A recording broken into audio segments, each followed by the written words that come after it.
प्यारे बच्चों, स्वागत है आप सभी का। हम लोग पढ़ रहे हैं ग्रेजुएशन की न्यूक्लियर फिजिक्स और आज का हमारा बहुत ही इंपॉर्टेंट आर्टिकल है आपके एग्जामिनेशन पॉइंट ऑफ व्यू से। वो है interaction of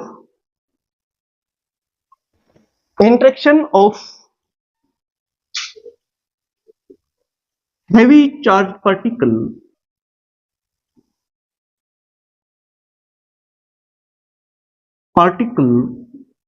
with matter.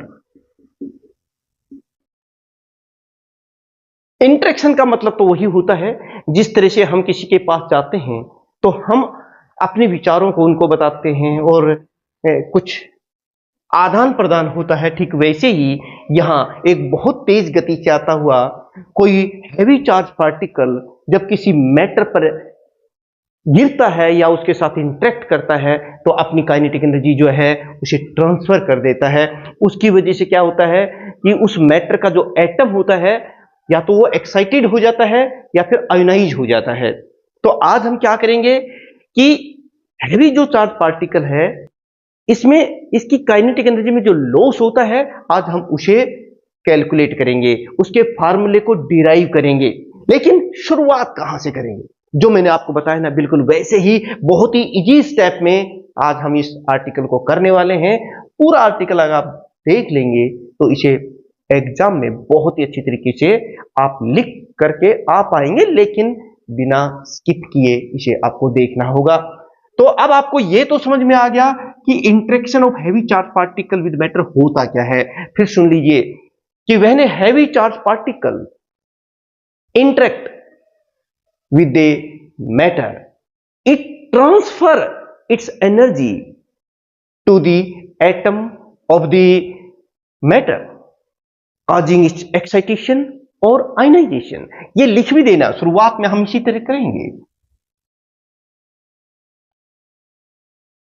When a heavy charge particle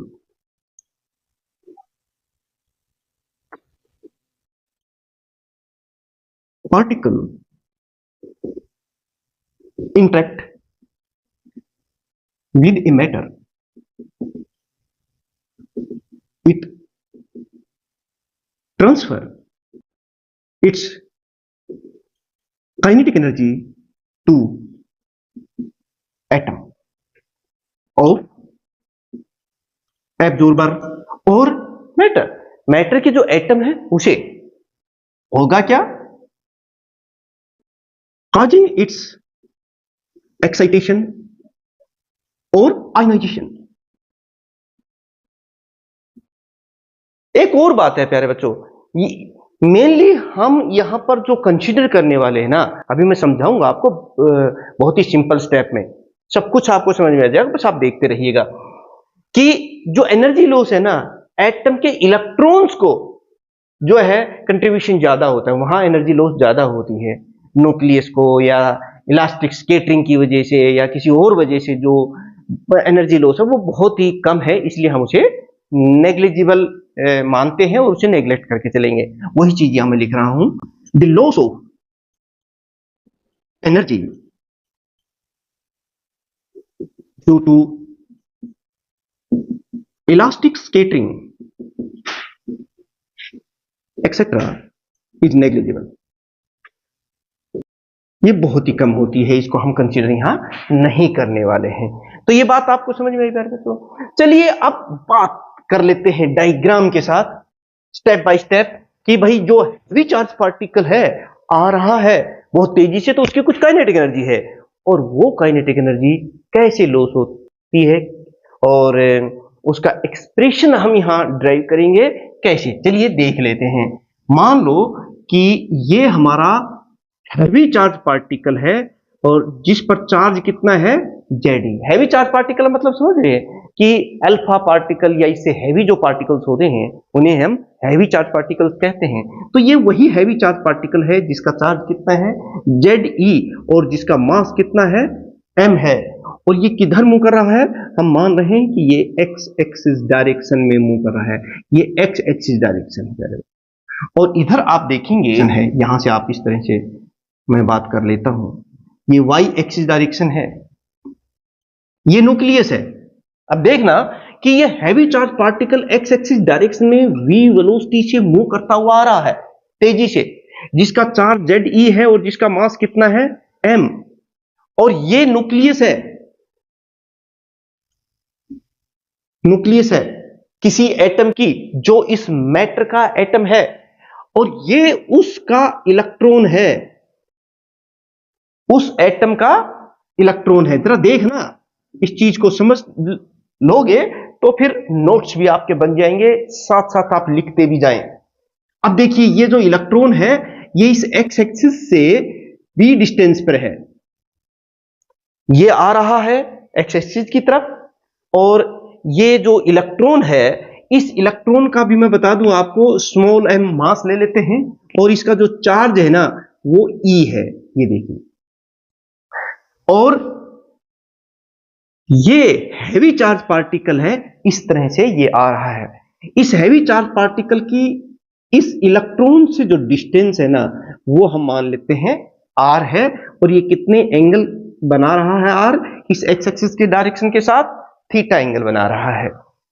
अब होगा क्या, हम पहले इस एक इलेक्ट्रॉन की बात करेंगे, फिर हम ये भी देखेंगे एक स्मॉल सेल बनेगी जो सिलेंड्रिकल सेल, उसमें जितने भी इलेक्ट्रॉन हैं उससे उस एक इलेक्ट्रॉन से कितनी एनर्जी लॉस होती है वो निकाल लेंगे। फिर उस स्मॉल सिलेंड्रिकल सेल में कितने इलेक्ट्रॉन्स हैं, अगर हमें वो भी पता चल जाएगा तो उसे मल्टीप्लाई कर देंगे, उससे हमारे पास टोटल एनर्जी लॉस आ जाएगा। ये है वो सेल कितनी है वो भी मैं यहां बना देता हूं। आप देखिए ये एक सिलेंडर हम बना रहा है, ये देखिए ये कोई एक सिलेंड्रिकल सेल है जो बहुत ही स्मॉल साइज की है, जिसको हम कंसीडर कर रहे हैं। ये देखिए ये सिलेंड्रिकल सेल मैं पहले ही बना देता हूं, और बहुत ही आसानी से आप इस चीज को देख रहे होंगे कि ये देखिए मेरे साथ साथ डायग्राम बना लें। एक बार जब डायग्राम बन जाएगा तो आर्टिकल हमें समझ में आ ही जाएगा।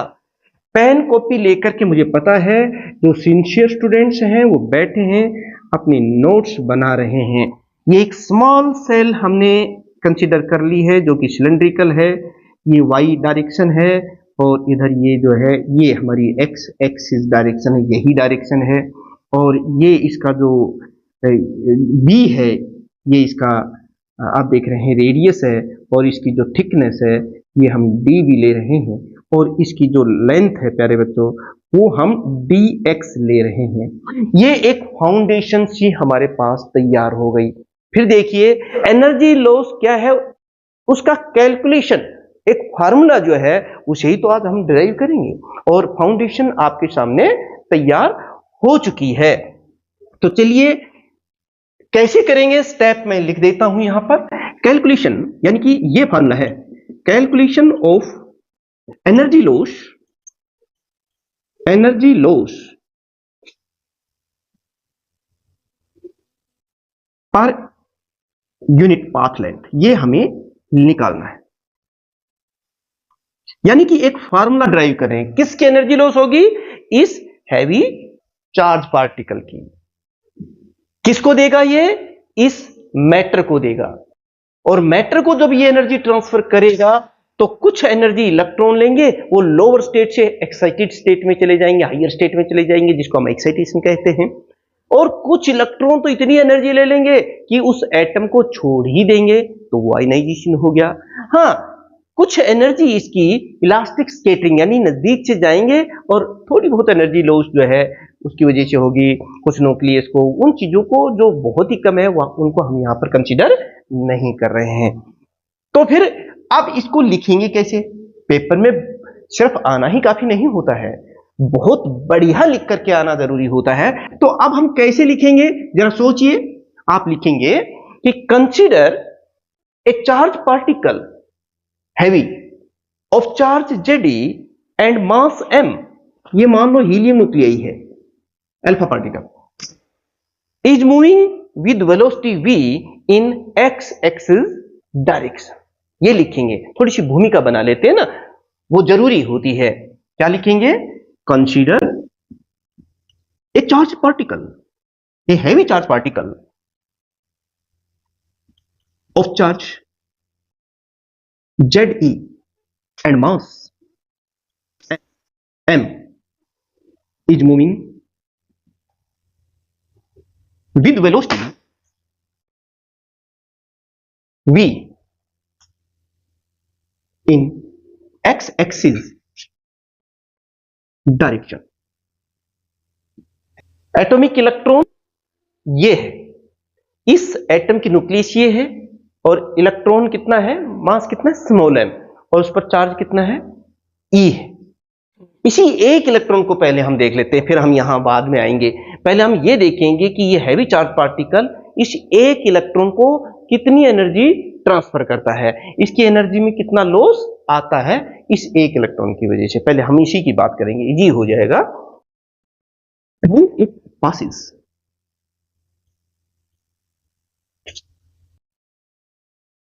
through atom, it transfer, ये तो हमें पता ही है, transfer its kinetic energy to electron, जो दिखाई दे रहा है, of mass, जिसका मास m है, एंड चार्ज E। प्यारे बच्चों, एक बार आप स्क्रीनशॉट लीजिए, फिर हम इसको आगे इसको समझते हैं। आखिर ये एनर्जी लॉस होगी, हम निकालेंगे कैसे, बहुत अच्छी तरीके से आपको ये बात समझ में आ जानी है। बस आप एक स्क्रीनशॉट ले लीजिए, नोट्स बनाने में हेल्प करेंगे, हालांकि नोट्स का लिंक आपको डिस्क्रिप्शन में भी मिल जाएगा। अब प्यारे बच्चों, ये जो आप देख रहे हैं ना, ये जो B है, it is the distance of the electron from x axis. ये लिख ले, distance of electron from x axis. चलिए, ये तो बात हो गई। अब हमें हमारा जो एम है ना, वो ध्यान में होना चाहिए कि ये जो हैवी चार्ज पार्टिकल है, जब इसके साथ इंटरेक्ट करेगा तो एनर्जी लॉस होगा। अब सोचो, अब एनर्जी लॉस कैसे निकाले भाई, कुछ याद करो, पीछे की बातें याद करो, दिमाग में कुछ आएगा। चलिए मैं आपको एक तरीका बताता हूं, हम थोड़ा पीछे चलते हैं। एनर्जी का क्या फार्मूला होता है, एनर्जी का फार्मूला, क्योंकि ये जब चार्ज पार्टिकल इधर जाएगा तो इसके मोमेंटम में चेंज आएगा, और मोमेंटम का जो है फार्मूला हमें पता है, रिलेशनशिप एनर्जी का मोमेंटम से होता है E इक्वल टू p²/2m होता है। ठीक है, ये बात आ जाएगी। इसका मतलब ये है कि हमें मोमेंटम निकालना पड़ेगा। अब मोमेंटम कैसे निकालेंगे, हमें पता है कि जो मोमेंटम होता है, हमने लोअर क्लासेस में पढ़ा हुआ है कि जो मोमेंटम में जो चेंज आता है, या वो इंपल्स के बराबर होता है। इंपल्स से चेंज इन मोमेंटम किसके बराबर होता है, वो इंपल्स के बराबर, यानी कि जो P चेंज इन मोमेंटम जो आएगा वो इंपल्स के बराबर होता है। अच्छा, इसका मतलब हमें इंपल्स निकालना होगा, और इंपल्स का भी हमें फार्मूला पता है। वो जो इंपल्स का फार्मूला होता है ना, वो होता है force into time, total effect of the force, that is called impulse. उसी की वजह से मोमेंटम में बदलाव आएगा, और फिर एनर्जी। अब कुछ कुछ भूमिका बनने लग गई। इसका मतलब यह है कि हमें फोर्स निकालना होगा, जो हम कूलम्ब्स लॉ से आसानी से निकाल देंगे कि ये चार्ज पार्टिकल इस इलेक्ट्रॉन पर कितना फोर्स लगाएगा। जब फोर्स पता चल जाएगा, इंपल्स पता चल जाएगा हमें, और जब इंपल्स पता चल जाएगा तो फिर मोमेंटम आ जाएगा, और जैसे ही मोमेंटम आएगा तो एनर्जी आ जाएगी। बस यही है। तो चलिए अब हम लिखना भी शुरू कर देते हैं। आप मुझे बताइए, according to the Coulomb's law, देखिए ये हैवी चार्ज पार्टिकल है जिस पर चार्ज Z ये है, और ये इलेक्ट्रॉन है, तो इस पर कितना फोर्स लगाएगा अकॉर्डिंग टू कूलम्ब्स लॉ, वही बात मैं लिख रहा हूं, according to Coulomb's law. The force acting on the electron due to the heavy charge particle is given by, ये देखिए प्यारे बच्चे, 1 और 4 pi epsilon not ZE Q1 Q2 by R square होता है ना, ZE इंटू E, तो इसको स्क्वायर कर देते हैं, डिवाइडेड बाई R स्क्वायर। ये आ गई है, इसे हम इक्वेशन 1 दे देते हैं, और ये डायरेक्शन। ठीक है, अब यहां पर एक कहानी हो रही है, क्या ये देखिए ये फोर्स इधर लग रहा है, हम इसको रिजोल्व कर लेते हैं एक्स एक्सिस और वाई एक्सिस डायरेक्शन में। तो देखिए ये जो फोर्स है, ये अगर एंगल थीटा है तो ये भी थीटा होगा, और तो अब हम इसे रिजोल्व कर रहे हैं, यानी कि resolve this F into perpendicular direction, एक एक्स एक्सिस की डायरेक्शन में, एक वाई एक्सिस डायरेक्शन में हम इसे रिजोल्व कर सकते हैं।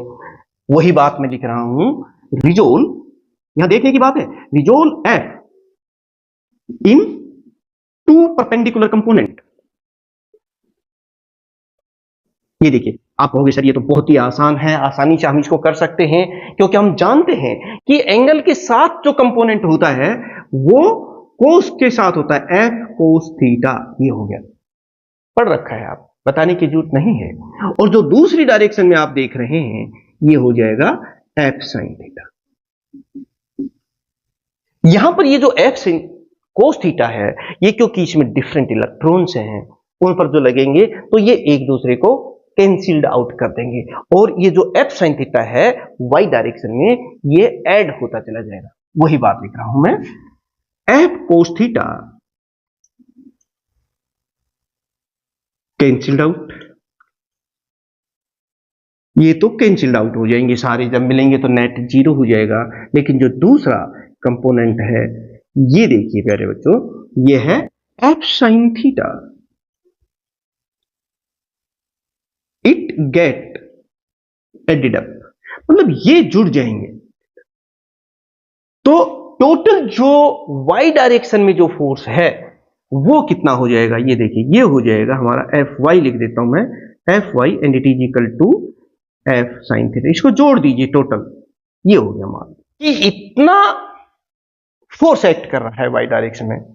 तो impulse imparted by the heavy charge particle in y direction में कितना इंपल्स होता है, इंपल्स होता है force into time.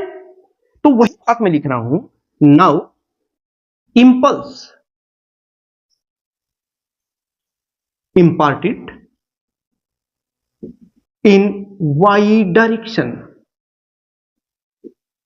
by heavy charge particle and it is equal to, ये देखिए प्यारे बच्चों, इसको हम लिख देते हैं, जोड़ देंगे इसको, F y into d t, और ये चीज आप लिख सकते हैं, सभी जितने भी हैं वाई डायरेक्शन में आप लिख सकते हैं कि minus infinity to plus infinity, इस टाइप से आप लिख सकते हैं।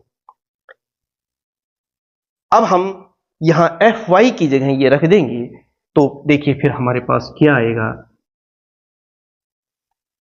Minus infinity to plus infinity, और इसकी जगह हम लिख रहे हैं F sine theta into d T, ये देखिए ये डी टी, और एफ की वैल्यू अब हम ये रखेंगे यहां पर, तो हमारे पास क्या आ जाएगा, it is equal to minus infinity to plus infinity, F के जगह क्या लिख लेंगे, 1/4 पाई एप्सिलॉन नॉट, ये देखिए 1/4 पाई एप्सिलॉन नॉट जेड ई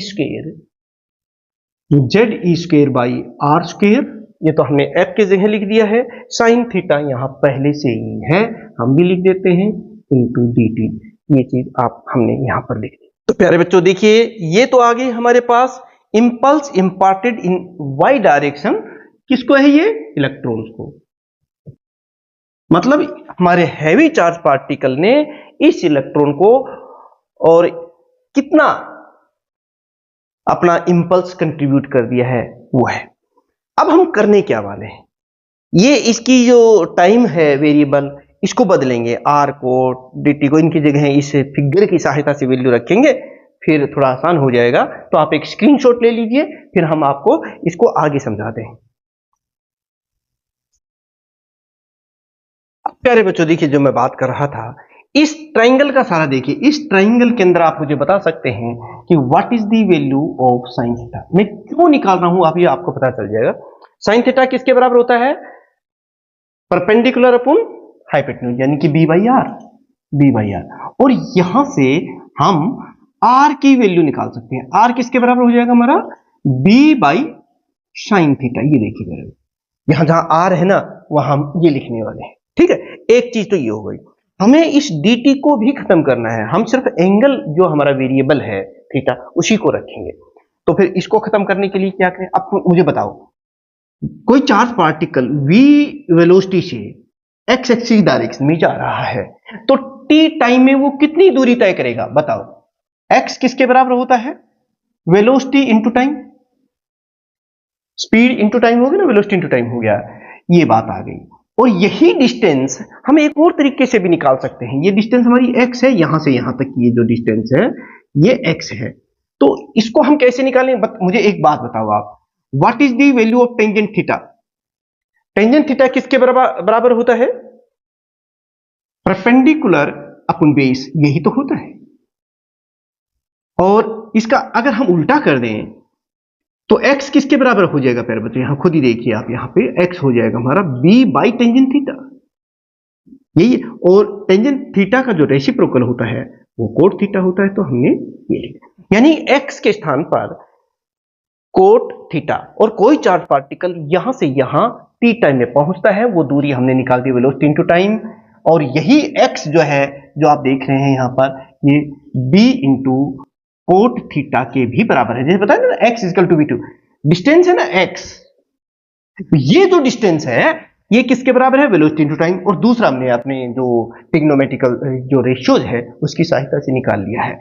अब यहां से ये देखिए, इस को डिफरेंशिएट करेंगे और v को हम इसके नीचे ले जाते हैं, ये देखिए ऑन डिफरेंशिएटिंग बोथ साइड, तो हमारे पास क्या आ जाएगा, dt it is equal to minus b by v, और कोट थीटा का क्या होता है, कोसिकेंट स्क्वायर थीटा और इंटू डी थीटा, ये हो गया।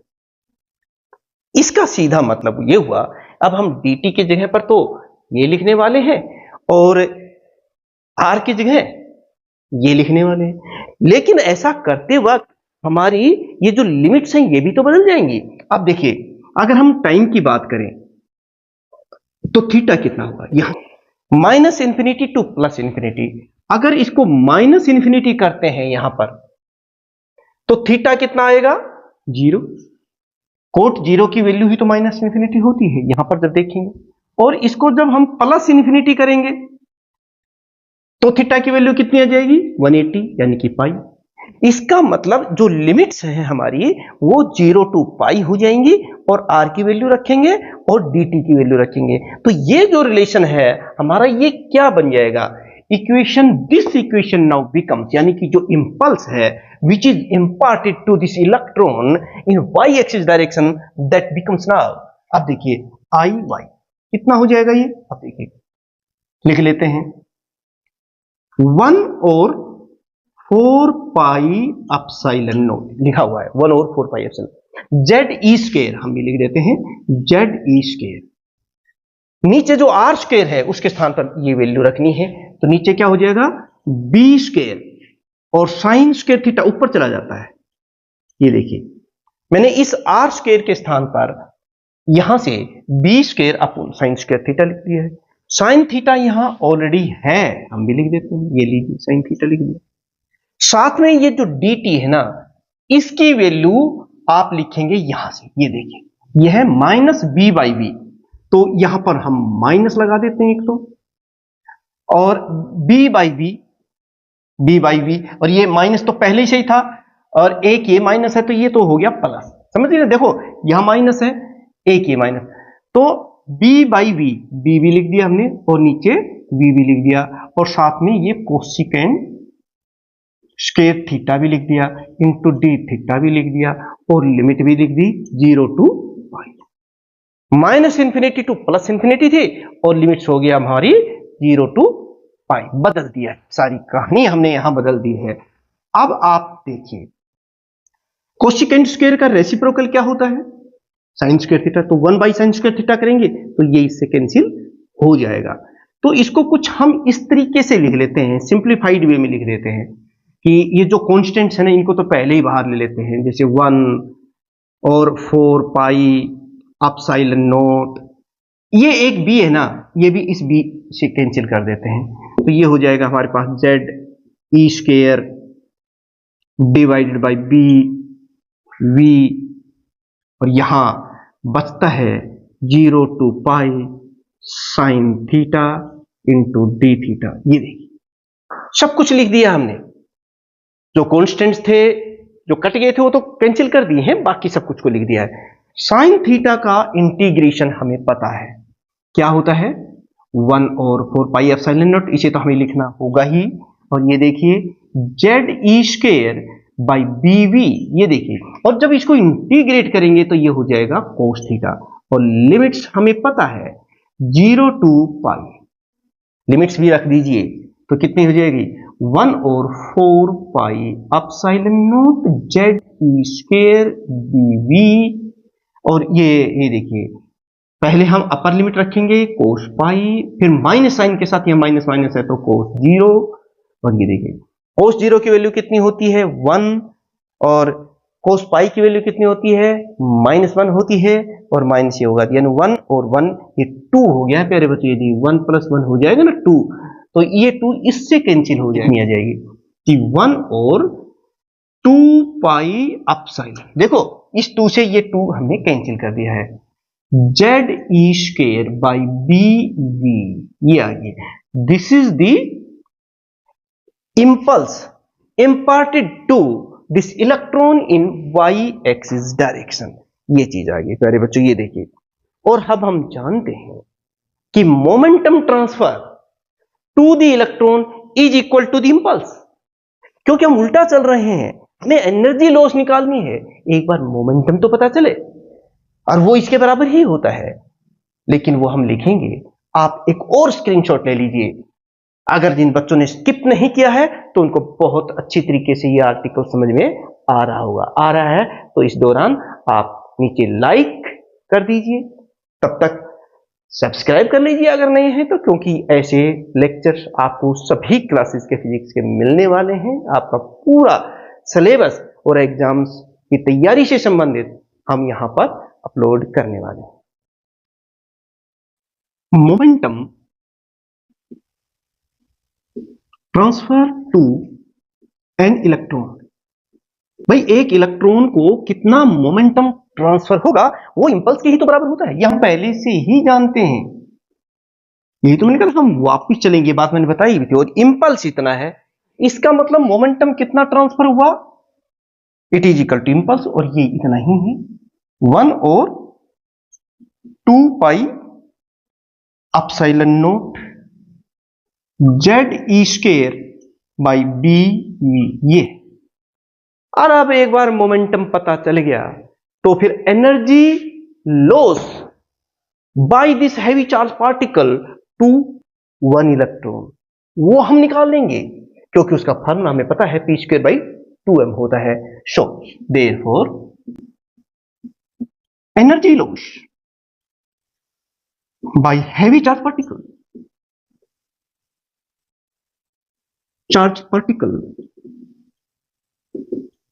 To an electron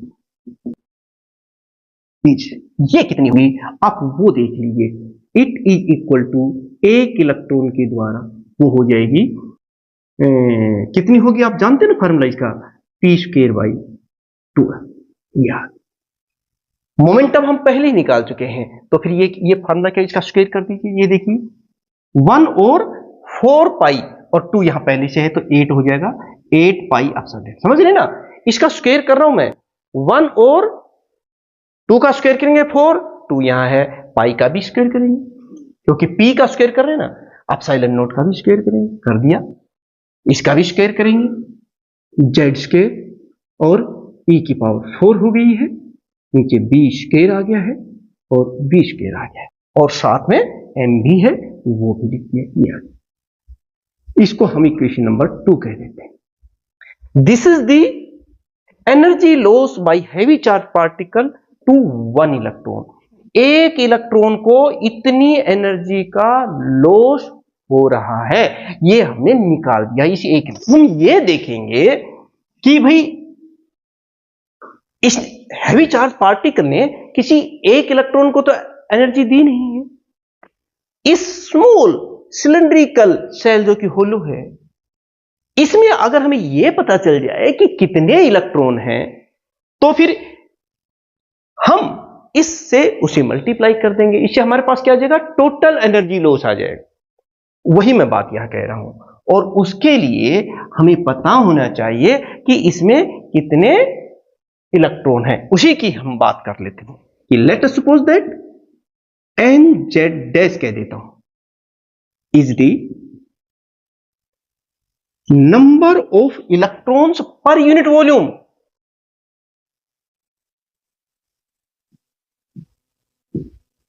electrons per unit volume ये है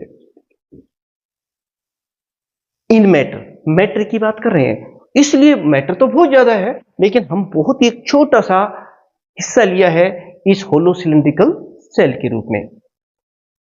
ये हो गया। यहां जेड डैश आप दिखाई दे रही है, क्या है, this is the atomic number of absorbing material. भैया आपने कौन सा मैटर लिया है, क्या है, is the atomic number of absorbing material. ये भी बात हो गई। अब मुझे एक बात और बताइए आप यहां पे कि ये है number of electrons per unit volume.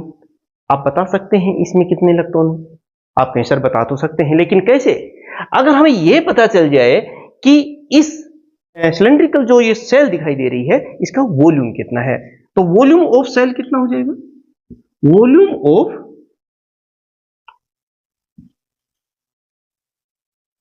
Cell बताइए कितना है इसका। देखो अगर इसका रेडियस हम b लेते हैं तो रेडियस तो कितना हो जाएगा 2πb, और इसकी थिकनेस मोटाई जो है db है, उससे हमने इसको मल्टीप्लाई कर दिया, और इसकी जो लेंथ है थोड़ी सी dx उससे भी मल्टीप्लाई, ये वॉल्यूम है। और ये क्या है, number of electrons per unit volume, और इस स्मॉल सिलेंड्रिकल जो सेल है उसका वॉल्यूम इतना है। तो फिर कितने इलेक्ट्रॉन हैं इस सिलेंड्रिकल सेल में जिसको यह heavy charge particle energy transfer कर रहा है, इसकी एनर्जी में लॉस इन्हीं इलेक्ट्रॉन्स की वजह से ही तो हो रहा है, तो वो लिख देंगे, यानी कि loss, total loss of energy, total loss of energy of heavy charge particle. भाई लॉस में तो ये है ना, हैवी चार्ज पार्टिकल यही तो दे रहा है, ऑफ हैवी चार्ज पार्टिकल। ये देखिए, ये मुझे बता दीजिए कितना है, इसको इससे मल्टीप्लाई कर देते, ये तो इलेक्ट्रॉन की संख्या आ जाएगी, और एक इलेक्ट्रॉन की वजह से इतनी एनर्जी लॉस हो रही है उससे भी मल्टीप्लाई कर देंगे, यानी कुल ये इतनी आने वाली है, यानी कि N Z dash multiply by T, और इससे मल्टीप्लाई कर दिया 2πb dv और dx। देखिए number of electrons per unit volume, volume से मल्टीप्लाई किया तो टोटल इलेक्ट्रॉन्स आ गए, एक इलेक्ट्रॉन की एनर्जी लॉस इतनी होती थी तो उससे भी मल्टीप्लाई कर दिया, तो अब हमने ये कर दिया है। अब हम ये t की वैल्यू यहां रख देंगे और इसको थोड़ा सा सिंप्लीफाई कर देंगे, आपको वही करना है, स्क्रीनशॉट लेना है, और फिर हम लोग आगे आपको समझाते चलेंगे। समझ में आता जा रहा है, आप शेयर भी कर दीजिए और लाइक भी कर दीजिए। अब प्यारे बच्चों देखिए यहां पर कि ये तो क्या ही है, total energy loss by heavy charge particle in distance dx है, पाथ लेंथ dx है, पर यूनिट लेंथ लिखेंगे तो इसको dx से डिवाइड करेंगे, यानी कि हम लिखेंगे total energy loss per unit path length. फिर बच्चों ये निकालेंगे और ये होगी, लॉस के लिए हम नेगेटिव साइन यूज कर रहे हैं, डीई बाई डी एक्स। ये देखिए डीई है और इसको हम इधर ले लेते हैं तो minus DE by D X ये आ गया है। मैं वैल्यूज रख देते हैं, देखो हमें इस एनर्जी लॉस बाई 1 इलेक्ट्रॉन ये है, इसकी वैल्यू रखेंगे तो हम क्या लिखेंगे, एन जेड डैश 2π, ये इधर ले ही लिया है हमने, ये लिख देते हैं यहां पर, इंटू जेड स्क्वायर e की power 4 divided by 8 pi square epsilon naught square b square v square m। ये सब कुछ लिख दिया है t के स्थान पर, और ये हमने पहले लिख दिया 2 पाई, ये पहले, और ये b इंटू db ये भी लिख देते हैं। और यहां से एक चीज आप देखेंगे कि ये b से ये b कैंसिल हो गया है, और यहां वेरिएबल क्योंकि आप देख रहे हैं ये हमारा db ही है, तो हम इसे b मिनिमम से लेके ये इंटीग्रेट भी कर देते हैं, तभी तो आएगा टोटल b मैक्सिमम। ये हमारी जो b की वैल्यू देख रहे हैं b मिनिमम से b मैक्सिमम तक, ताकि टोटल आ जाए, वहां तक हम इसको इंटीग्रेट कर देंगे। तो अब उसमें जो कुछ चीजें तो है कॉन्स्टेंट्स, उनको तो इस इंटीग्रेशन के साइन से हम बाहर ले लेते हैं और फिर उसको इंटीग्रेट कर देंगे। आपको एक और स्क्रीनशॉट लेना पड़ेगा अभी यहां minus D E by D X. ये देखिए प्यारे बच्चों, जो कॉन्स्टेंट से है ना b को छोड़कर उस सबको बाहर ले लेते हैं। चलिए लेते हैं, देखो n Z dash 2 pi Z square e की power 4 8 pi square epsilon naught square v square m b minimum to b maximum 1 by b। ये देखिए b से b कैंसिल, सिर्फ नीचे एक 1b बचा हुआ है, वेरिएबल हमारा db है। और 1 बाई एक्स का इंटीग्रेशन जानते हैं log x होता है, तो 1 बाई b का क्या हो जाएगा log b, यानी कि इसका जो इंटीग्रेशन करेंगे उसके बाद ये हो जाएगा log b, यानी कि ये हो जाएगा log b।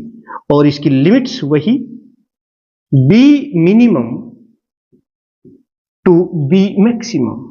ये हो लिमिट्स खोलने का तरीका हमें पता है, पहले हम इस b के स्थान पर अपर लिमिट रखेंगे, फिर माइनस साइन के साथ लोअर लिमिट रखेंगे, यानी कि हम इसको कुछ इस तरह से लिखने वाले हैं 2 पाई n Z dash Z square e की power 4 8 pi square epsilon naught square v square m, और ये हो जाएगा log b maximum minus log b minimum, यानी कि log b maximum divide by b minimum, ये हो जाएगा।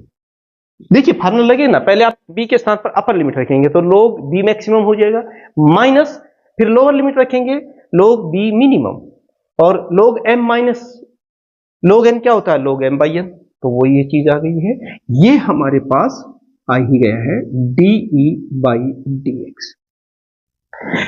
ये जो आप देख रहे हैं ना, it is the energy loss per unit path length, इसे हम कहते हैं स्पेसिफिक एनर्जी लॉस। और वो जो मटेरियल है वही तो इसको रोक रहा है, तो उसकी स्टॉपिंग पावर क्या होती है, इसकी जो एवरेज वैल्यू होती है वो उसकी स्टॉपिंग पावर होती है। इसे हम इक्वेशन नंबर 3 दे देते हैं।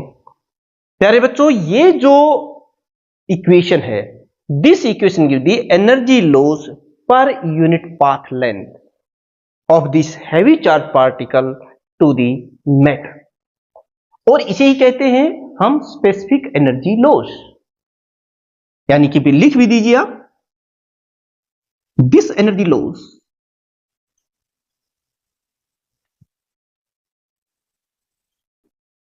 पर यूनिट पाथ लेंथ जो हमें निकालनी थी is called specific energy loss.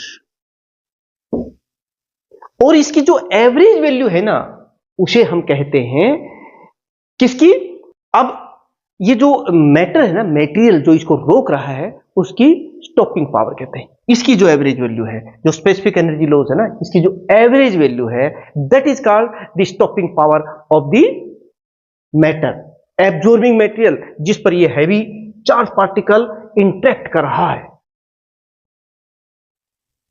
It's average value is called stopping power of absorbing material, जो इसको रोक रहा है। तो प्यारे बच्चों ये हो गई, फार्मूला तो आ गया है, काम भी हो गया है। अब अगर आप चाहो तो इस क्वेश्चन को थोड़ा और आगे हम बढ़ा सकते हैं। कई बार एक फार्मूला दे देते हैं और कहते हैं कि डिराइव इट, तो वो इस फॉर्म में नहीं होता है, वहां बी मिनिमम और बी मैक्सिमम की वैल्यू भी रखी होती है, और वो हमने जो इक्वेशन नंबर 1 या 2 जो ली थी, यहां से इस बी मैक्सिमम और बी मिनिमम की वैल्यू भी निकाल देंगे और फिर इसमें रख देंगे बस। चलिए आप एक और स्क्रीनशॉट ले लीजिए, फिर मैं आपको बी मिनिमम और बी मैक्सिमम की वैल्यू भी यहां पर कैलकुलेट करके रख देते हैं। बी मैक्सिमम, तो चलिए प्यारे बच्चों सबसे पहले हम बी मैक्सिमम निकाल लेते हैं, और वो भी हमारी इस इक्वेशन नंबर 1 से। देखिए बी मैक्सिमम कब होगा, इसको बी को हम एक तरफ ले लेते हैं, टी को इसके नीचे लेके जाते हैं, यानी हम इसको कैसे लिखेंगे जरा ध्यान देना कि जो बी स्क्वायर आ रहा है वो किसके बराबर आ रहा है, जेड स्क्वायर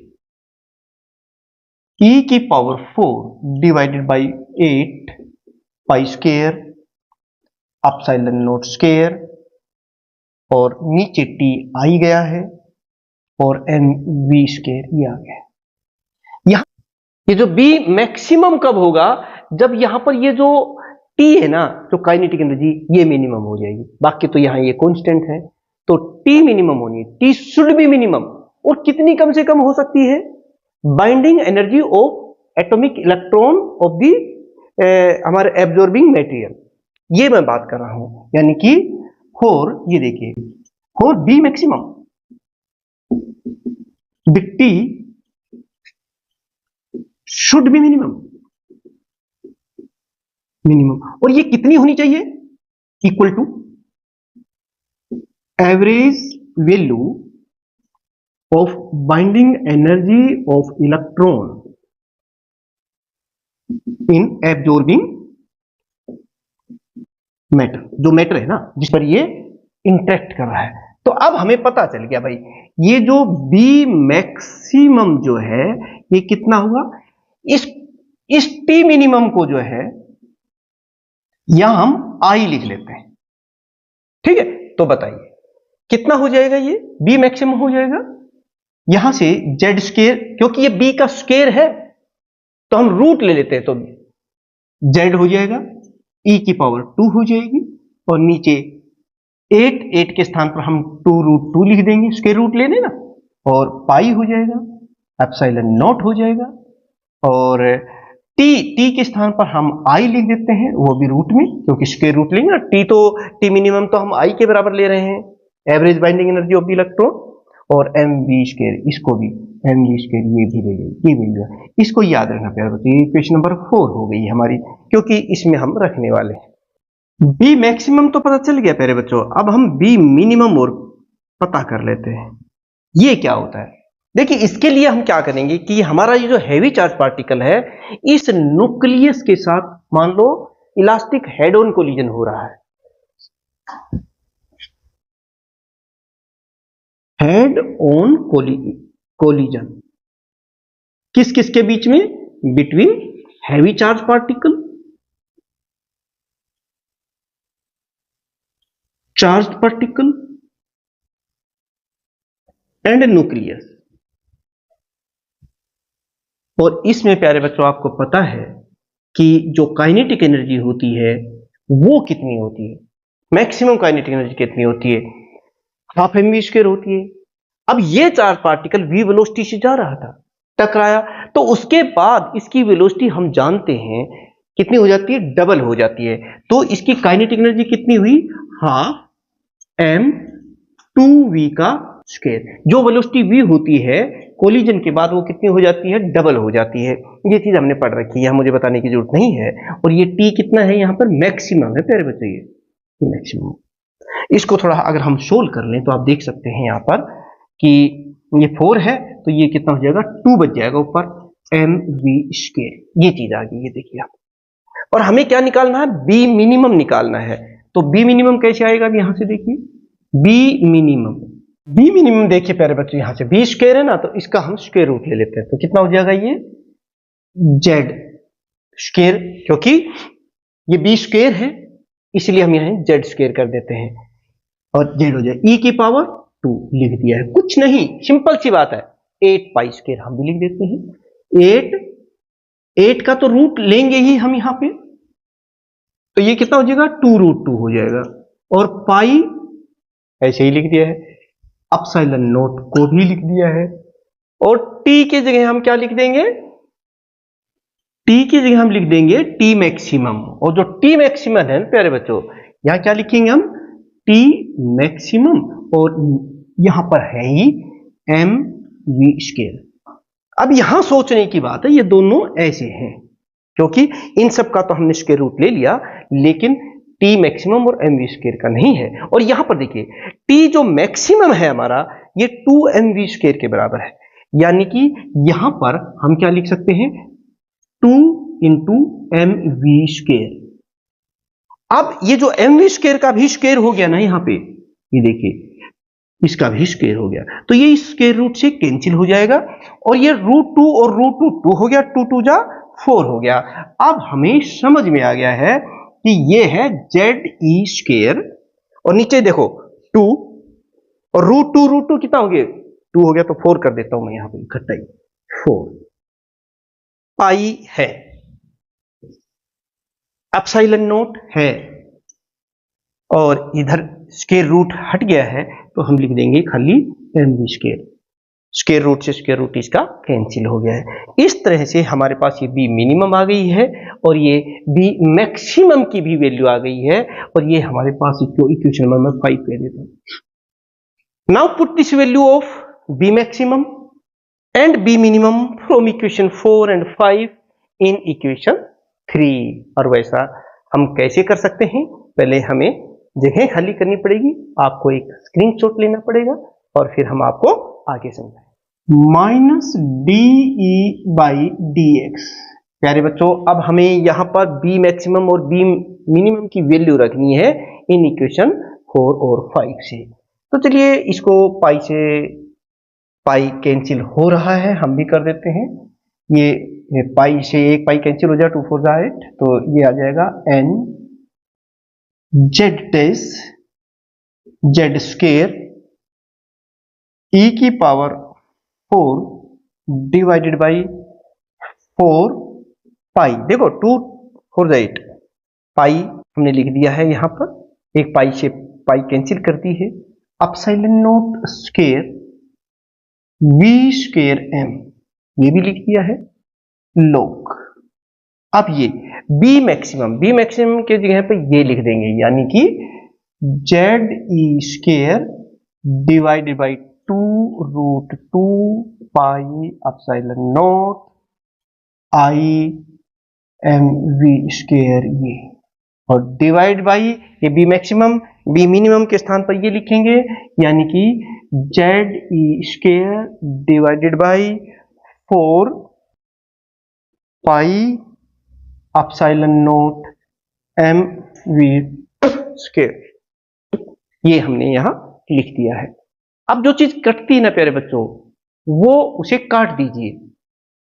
अब यहां से प्यारे बच्चों देखियो N Z Z square A की power 4 divided by 4 pi epsilon not square V square M.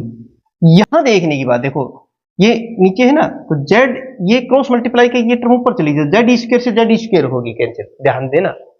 इस पाई से ये पाई कैंसिल, एप्सिलॉन नॉट से एप्सिलॉन नॉट कैंसिल हो गया है, इस 2 से ये 2 कैंसिल हो गया है।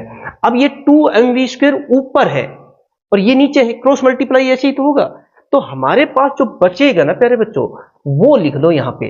देखो क्या बचेगा, ये तो हमने एच लिख दिया, अब क्या बच रहा है log, ये ऊपर चला जाएगा तो ये कितना बचेगा 2mv स्क्वायर, और ये देखो बाई आई और रूट ये बचेगा। देखो ये जब ऊपर जाएगा तो एक mv स्क्वायर का रूट से mv स्क्वायर कैंसिल हो जाएगा ना, तो ऊपर एक mv स्क्वायर रहेगा, और ये जो 2 था ये भी ऊपर चला जाएगा, उसका हमने रूट और रूट आई ये ले लिया। अब लोग यहां पर ये इसके साथ मल्टीप्लाई हो रहा है, यानी कि कितनी पावर इसकी 1/2 है। log m की पावर, ये देखिए ये होगी ना, log m की पावर n किसके बराबर होता है, n log m। तो ये जो पावर है ना, ये 1/2 है यहां पर, ये देखिए 1/2, रूट का मतलब 1/2 ही होता है। तो ये पावर अब यहां मल्टीप्लाई हो जाएगी, तो ये 2 और यहां जाएगा, और इस तरीके से ये वाली पावर भी खत्म होगी। ये देखिए, ये एक हमारे पास फार्मूला आ गया है, इसको हम लिख देंगे, एक बार फिर लिखते हैं, थोड़ा सा एक स्क्रीनशॉट आप minus DE/dx it is equal to n z dash z square e की power 4 8 pi epsilon not square v square m log e 2m v square by i। This is the important formula जिसकी हमें काफी देर से तलाश थी 6 के लिए। This equation gives the energy loss per unit path length bye the heavy charge particle and it is called specific energy loss, and it's average value is called stopping power of the absorbing material. यानी कि important चीज आएगी, यही हम कहते हैं specific, it is called specific energy loss या stopping power of, इसकी जो एवरेज वैल्यू आई वो stopping power of absorbing material, stopping power of absorbing matter. ये देखिए पहले, और ये नॉन रिलेटिविस्टिक है,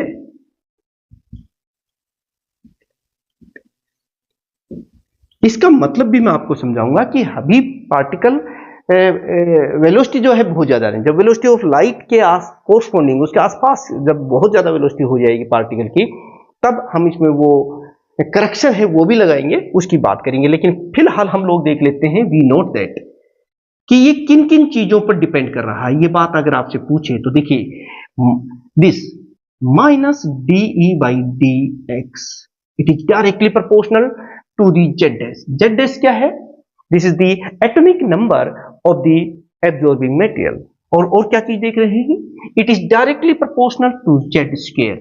जेड स्क्वायर क्या है यहां पर, this is the atomic number of the heavy charge particle, it is inversely proportional to kinetic energy. ये देखिए हाफ एम वी स्क्वायर यहां पर आ रहा है। अगर हम इसकी बात करें तो इस काइनेटिक एनर्जी की जैसे जैसे काइनेटिक एनर्जी इसकी बढ़ती है तो ये जो स्टॉपिंग पावर है वो घटती है, यानी with increasing the kinetic energy of the heavy charge particle the stopping power decreasing. कोई अलग से अगर आपसे क्वेश्चन पूछता है on what factor the specific energy loss या फिर stopping power of the absorbing material depends. प्यारे बच्चों, ये तो है stopping power for non relativistic particle, मतलब पार्टिकल्स की जो वेलोसिटी है वो बहुत ज्यादा ना हो। लेकिन जब वेलोसिटी बहुत ज्यादा हो जाती है तो हमें रिलेटिविस्टिक करेक्शन जो है वो ऐड करनी पड़ती है, जिसे कहते हैं फार्मूला, यानी कि आप इसको ये लिखेंगे according to the relativistic correction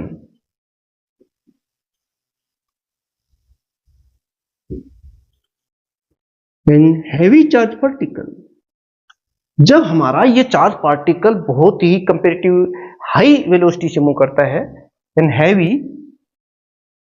charge particle move with relativistic speed या वेलोसिटी, और तो जो करेक्शन होती है अकॉर्डिंग वो क्या हो जाएगी, वो ये फार्मूला हमारा ये बन जाएगा। ये फॉर रिलेटिविस्ट नॉन रिलेटिविस्टिक पार्टिकल्स के लिए, तो फॉर रिलेटिविस्टिक पार्टिकल्स के लिए कितना हो जाएगा, minus is equal to n Z dash Z square E की power 4 divide by 8 pi epsilon not square V square M और log 2mv स्क्वायर। याद रखना बहुत ही आसान है, ये तो रहेगा ही, और एक जो टर्म है वो और यहां ऐड हो जाएगी, log 1 minus V square by C square minus, आप इसको नोट कर लीजिएगा, minus V square by C square. ये है ये, इसको भी हम इक्वेशन नंबर 7 कह देते हैं। बच्चों ये नॉन रिलेटिविस्टिक पार्टिकल्स के लिए इक्वेशन हो गई, और ये जो है ये रिलेटिविस्टिक पार्टिकल्स के लिए जो भी रिलेशंस आपसे पूछे डिराइव करवाएं, आप बहुत ही अच्छी तरीके से लिख के आएंगे। और मैं ये बहुत दावे से कह सकता हूं कि जिन स्टूडेंट्स ने शुरू से आखिर तक बिना स्किप किए पेन कॉपी हाथ में लेकर के और इस लेक्चर को देखा है, उसका ये आर्टिकल काफी हद तक तैयार हो गया होगा। अगर कुछ कमी रही है तो एक बार फिर से देख लीजिएगा। नोट्स नहीं बना पा रहे हैं तो डिस्क्रिप्शन से लिंक लेकर के नोट्स जरूर आप डाउनलोड कर लें, आपके लिए बड़ी हेल्पफुल हो सकते हैं। और प्यारे बच्चों, अब टर्न आपकी भी है। अगर ये अच्छा लग रहा है तो लाइक आपने कर दिया होगा, नए हैं तो सब्सक्राइब कर ले दोनों चैनल्स को जिनका लिंक डिस्क्रिप्शन में है, और पहले से ही है तो आप अपने कमेंट्स जरूर दें कि आप कहां से बिलोंग करते हैं, आपको हमारे ये लेक्चर कैसे लगते हैं। और प्यारे बच्चों, ऐसे ही आप पढ़ते रहिएगा, आगे बढ़ते रहिएगा, ये गुड विशेष है मेरी तरफ से आपको। मिलते हैं एक और इंपॉर्टेंट आर्टिकल के साथ, तब तक आप सभी स्टूडेंट्स का बहुत बहुत धन्यवाद। Thank you very much.